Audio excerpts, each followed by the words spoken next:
नमस्कार, मैं हूं राजेश शर्मा और आप भारत चक्र न्यूज देख रहे हैं। G20 शिखर सम्मेलन से जुड़े तमाम कार्यक्रमों में मेहमानों को राष्ट्रपति द्रौपदी मुर्मू ने प्रेसिडेंट इंडिया की जगह प्रेसिडेंट ऑफ भारत लिखा हुआ निमंत्रण पत्र भेजा। इसके बाद भाजपा नेताओं और मंत्रियों ने इसका स्वागत करना शुरू कर दिया। देश में यह संदेश गया कि मोदी सरकार देश का नाम सिर्फ भारत चाहती है, वो इंडिया शब्द के खिलाफ है।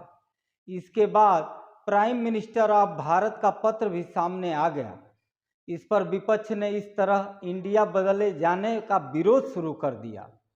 विपक्ष ने कहा, चूंकि उनके गठबंधन का नाम इंडिया है, इसलिए भाजपा और केंद्र सरकार डर गई है। लेकिन भाजपा और केंद्र सरकार अपनी इस पहल को सही करार देती रही। लेकिन यही भाजपा है जिसने 2004 में यूपी विधानसभा में तत्कालीन मुख्यमंत्री मुलायम सिंह यादव के उस प्रस्ताव का विरोध किया था जिसमें इंडिया नाम बदलकर भारत करने की बात की गई थी। भाजपा ने प्रस्ताव रखते ही यूपी विधानसभा से वॉकआउट कर दिया। मिंट की एक रिपोर्ट में बताया गया है कि 2004 में मुलायम सिंह यादव की कैबिनेट ने एक प्रस्ताव पारित किया कि संविधान में संशोधन करके इंडिया दैट इज भारत की बजाय भारत दैट इज इंडिया लिखा जाना चाहिए। तत्कालीन मुख्यमंत्री मुलायम सिंह यादव ने फिर यह प्रस्ताव राज्य विधानसभा में रखा। भाजपा को छोड़कर सभी ने इसे स्वीकार कर लिया। भाजपा ने प्रस्ताव पारित होने से पहले ही वॉकआउट कर दिया था।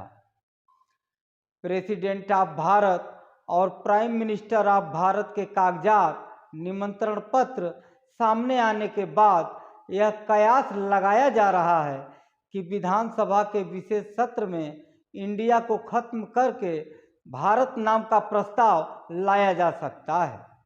विपक्ष को आशंका है कि 18 सितंबर से 22 सितंबर के बीच चलने वाले सत्र में मोदी सरकार देश का नाम बदलने का प्रस्ताव पारित कर सकती है। विपक्ष का आरोप है कि चूंकि विपक्षी गठबंधन ने अपना नाम इंडिया रख लिया है, तो इससे केंद्र सरकार को चिढ़ हो रही है, इसलिए वो इंडिया शब्द हटाना चाहती है। मुलायम सिंह यादव का इंग्लिश विरोधी किसी समय चरम पे था। 2004 में इसी मंशा के साथ वो इंडिया को भारत से बदलने का प्रस्ताव लाया गया था। मुलायम खुद को सोशलिस्ट विचारक राम मनोहर लोहिया का अनुयायी बताते थे।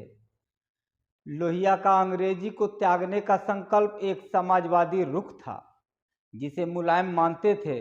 बताया जाता है कि 2014 में ही तत्कालीन भाजपा सांसद योगी आदित्यनाथ संसद में इंडिया हटाकर सिर्फ भारत नाम रखने का प्रस्ताव लाए थे, लेकिन पार्टी ने उन्हें कुछ संकेत दिया।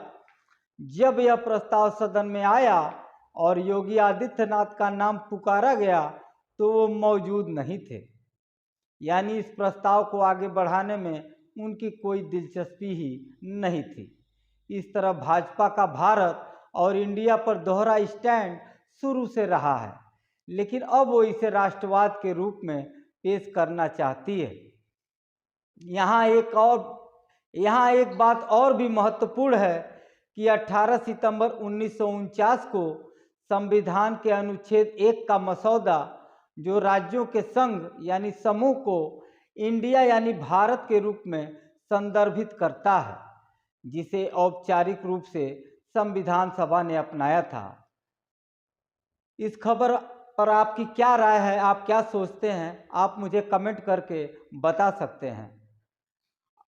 आज की खबरों में बस इतना ही। आप देखते रहिए भारत चक्र न्यूज। नमस्कार, जय हिंद।